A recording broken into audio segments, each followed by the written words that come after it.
हर समय पत्नियों की गलती नहीं होती, कई बार पतियों की तरफ से भी गलती हो जाती है। सास ननद ने कुछ ऐसा कह दिया या ऐसे हालात हो गए या पति ने कुछ ऐसी बदतमीजी या गलती कर दी, बाद में एहसास हुआ कि नहीं करना चाहिए था। या फिर कई बार क्या होता है कि पति जो पत्नी के परिवार वाले हैं उनके बारे में कुछ गलत बोल देता है या उनको सामने से कुछ ऐसा कह देता है।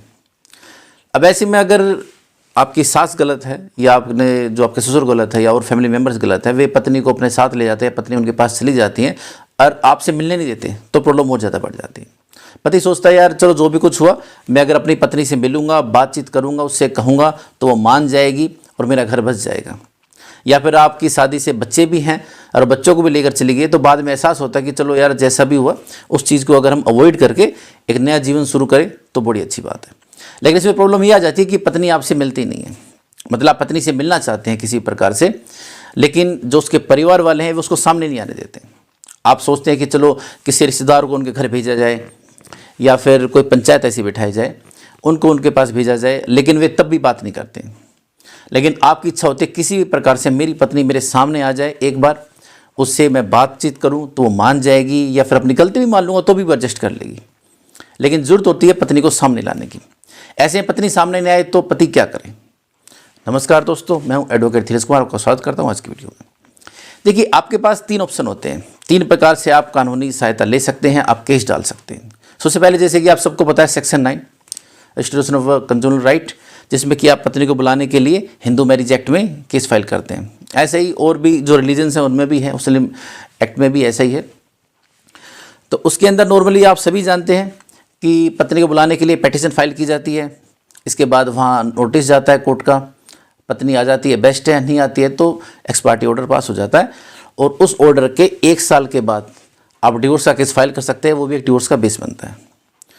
तो नॉर्मली सभी लोग इस चीज़ को यूज़ करते हैं, लेकिन इसमें थोड़ा प्रोसेस में टाइम लग जाता है, मतलब थोड़ा सा लंबा भी खिंच जाता है। नोटिस जाते हैं, पत्नी अवॉइड कर रही है, बाद में आ रही है। तो इसके अलावा जो शॉर्टकट चीज़ें हैं वो है हाई कोर्ट रिट, मतलब आप हाई कोर्ट में रिट फाइल करते हैं आर्टिकल 226 में। सुप्रीम कोर्ट भी जा सकते हैं, लेकिन नॉर्मली सबसे पहले हाई कोर्ट ही जाना चाहिए। तो हाई कोर्ट में आप रिट फाइल करते हैं, हाई कोर्ट को कहते हैं कि भाई मेरी पत्नी ऐसे गई हुई है और मैं अपने ससुराल वाले हैं उनसे मैंने अप्रोच भी किया, बातचीत भी करता हूँ, लोगों को भी भेजा, लेकिन वो उसको सामने नहीं आने देते, उसको छुपा के रखा हुआ है। और मेरी पत्नी जैसी भी ठीक है, अगर बातचीत होगी तो मेरा घर बस जाएगा, लेकिन उसको छुपाने की वजह से, कन्फाइन करने की वजह से बात आगे नहीं बढ़ पा रही है, गृहस्थी खराब हो रही है। या फिर पत्नी है वो बच्चों को साथ लेकर गई हुई है तो बच्चों को भी छुपा रही है।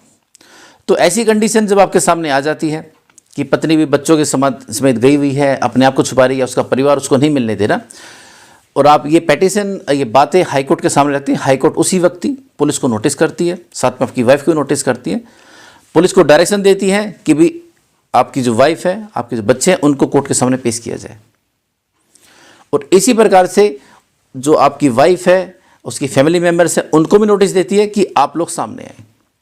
तो ऐसे में अगर वे नहीं भी आना चाहते हैं, सोचा हाई कोर्ट ने नोटिस भेजा, हम नहीं जाना चाहते, तो पुलिस की ड्यूटी बनती है, पुलिस उनको अपने आप ही पकड़ कर सामने लाएगी, क्योंकि पुलिस को ये आदेश दिया होता है कि उनको लेकर आओ मेरे सामने, जो नेक्स्ट डेट है। तो नेक्स्ट डेट पर आमने सामने आ जाते हैं। आमने सामने आते ही नॉर्मली कोर्ट उनको सबसे पहले मेडिसिन सैली भेजती है कि जाकर अपनी बातचीत कर लो, समझौता कर लो। तो पति के सामने अगर पत्नी आ गई, बच्चे आ गए, तो कहीं ना कहीं समझौता हो जाता है। और ये ना हो तो कम से कम बच्चों से मिलने के लिए ऑर्डर तो पास हो ही जाते हैं कि भी किसी तरह प्रकार से जो मेरे बच्चे हैं उनसे मेरे मिलने के लिए ऑर्डर पास हो गए, मैं उनसे मीटिंग कर सकता हूँ। या फिर ये हो सकता है कि कोर्ट आपको अलग से राइट्स दे दे कि आप उनको कुछ दिन के लिए अपने पास रख सकते हैं, मतलब हफ्ते में आप 3 दिन अपने पास रख सकते हैं। जैसे कि आजकल कोरोना टाइम चला हुआ है तो स्कूल बच्चों की है नहीं, बच्चे घर से ही अपना ऑनलाइन क्लास अटेंड करते हैं, तो ऐसे में कोर्ट अगर ऑर्डर पास कर देगा तो कुछ दिन बच्चे आप भी रह सकते हैं।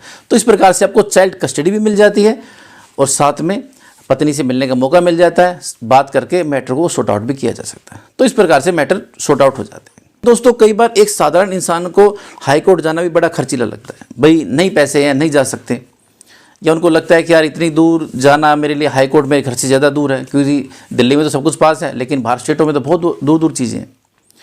तो सोचे यार इतना पैसा नहीं है और साथ में इतनी दूर मैं जाऊं भी कैसे, तो इसका शॉर्टकट क्या हो, मतलब क्या इसका ऑप्शन हो। तो आपके पास एक ऑप्शन और होता है, जो कि है आपकी अपनी डिस्ट्रिक्ट कोर्ट, जिसमें फर्स्ट क्लास मजिस्ट्रेट आपके बैठते हैं वे, या फिर डिस्ट्रिक्ट मजिस्ट्रेट, या फिर एसडीएम, सब डिविजनल मजिस्ट्रेट। इन तीनों में से किसी के पास भी आप एप्लीकेशन लगा सकते हैं। सेक्शन 97 सीआरपीसी और सेक्शन 98 सीआरपीसी, इन दोनों में एप्लीकेशन जाती है। सेक्शन 97 कहता है कि भाई अगर किसी इंसान को छुपा कर रखा गया है ऐसे, तो उसको लाने की ड्यूटी है पुलिस की, पुलिस उसको लेकर आए, उसको सामने लेकर आए। इसके अलावा 98 कहता है कि अगर वो कोई स्त्री है या 18 वर्ष से कम उम्र की लड़की है तो उसको भी ऐसे ढूंढ कर लाया जाएगा।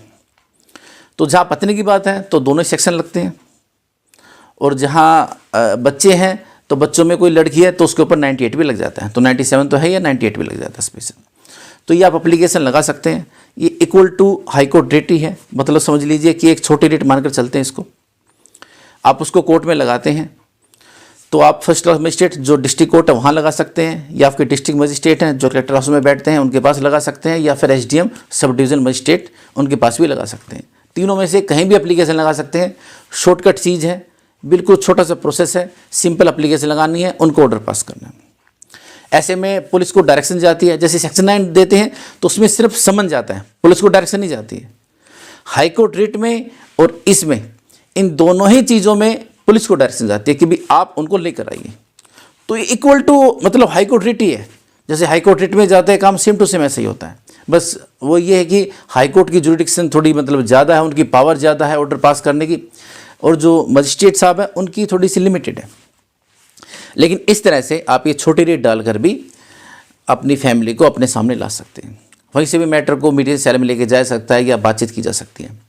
तो ये तरीके हैं पत्नी को बिल से बाहर निकालने के, सामने लाने के, आपके बच्चे हैं उनसे मिलने के और उनको सामने लाने के। ऐसे में इन तीनों ही मजिस्ट्रेट के पास पावर है कि वे चाहे तो चाइल्ड कस्टडी आपको दिला सकते हैं, मीटिंग राइट दिला सकते हैं। और बल्कि आपको बताऊं कि आजकल तो ये ट्रेंड चला हुआ है कि इस तरह से केसेस डाल करके और पत्नी को बुलाया जाए या बच्चों को बुलाया जाए और वहाँ से इस तरह से कस्टडी ली जाए। शॉर्टकट में लोग अपनी जान पहचान भी निकालते हैं और इस तरह से काम करवाते हैं। तो आप समझदार हैं। तो सबसे बड़ी बात यह है कि ये 3 तरीके हैं सिर्फ, जिनके द्वारा आप कानून का सहारा लेकर अपनी पत्नी बच्चों को सामने लेकर आ सकते हैं। दोस्तों, अगर आप मुझसे कॉन्टैक्ट करना चाहते हैं, नीचे दिए मेरे नंबर 9278134222 पर कॉल करके मुझसे कॉन्टैक्ट कर सकते हैं। अगर आप मुझसे मीटिंग करना चाहते हैं दिल्ली द्वारका कोर्ट में या सुप्रीम कोर्ट में, मेरे चैम्बर में आकर मुझसे मीटिंग कर सकते हैं। तो मिलते हैं एक नई वीडियो में नई जानकारी साथ, तब तक के लिए नमस्कार।